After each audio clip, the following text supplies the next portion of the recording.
17वें पद्य महाकवि कविकुल कालिदास विरचित खंडकाव्य मेघदूतम के 17वें पद्य में माल प्रदेश से चलता हुआ मेघ अब आ गया है आम्रकूट पर्वत पर। पहला जो पर्वत पड़ता है मेघ के मार्ग का वो आम्रकूट पर्वत है। उसके विषय में यक्ष कहता है कि तुम वहां जाना और उस पर्वत पे कई बार, आज ही नहीं इसके पूर्व भी तुमने वहां पे जो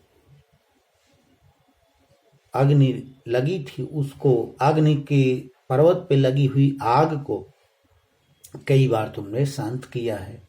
इसलिए उस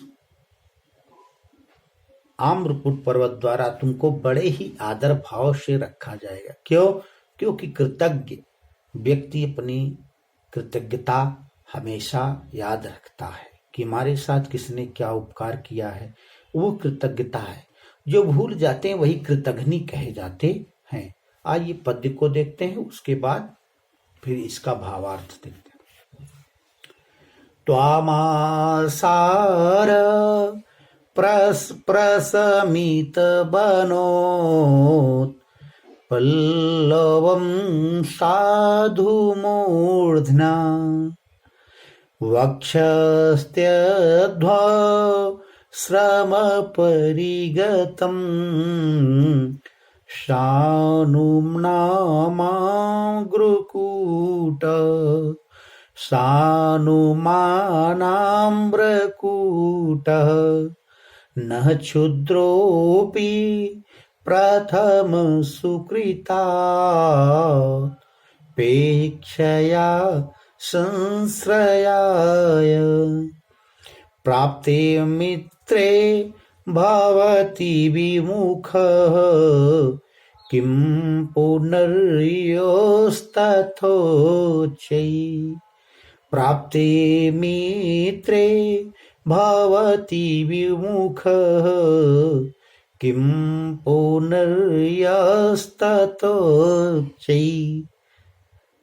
मेघ से यक्ष कहता है कि आम्रकूटः सानुमानः, आम्रकूट पर जब जाओगे आसार प्रशमित बनोत पल्लवम अध्वश्रम परिगतम त्वाम, मार्ग के अत्यधिक मार्ग के चलने के कारण तुम कुछ थक से जाओगे।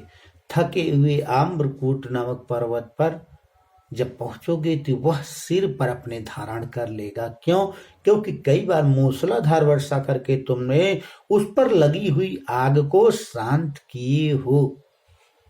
साधु मूर्धनाम वक्षति, क्यों? क्योंकि क्षुद्र अपि, कोई छोटा व्यक्ति भी मित्रे संश्रयाय प्राप्ते, मित्र के मिलने पर, मित्र के आगमन पर, मित्र को प्राप्त हुआ जान करके प्रथम सुकृतापेक्षया विमुख न भवति, पहले किए गए उपकार को याद करके उससे विमुख नहीं होता है। यह माने जो तथा, फिर जब नीच कोई ऐसा नहीं करता तो तथा उच्चैसा पुनः किम, अर्थात वह में आम्रकूट जैसा विशाल पर्वत तुमको प्राप्त किए करके ऐसा कभी नहीं सोचेगा। अर्थात तुम्हारे लिए वह अपने सिर पर धारण कर लेगा तुमको किए गए पूर्ण उपकार के होने के कारण।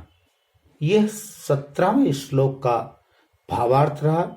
18वें श्लोक के साथ पुनः हम द्वितीय वीडियो में उपस्थित होंगे। तब तक के लिए धन्यवाद।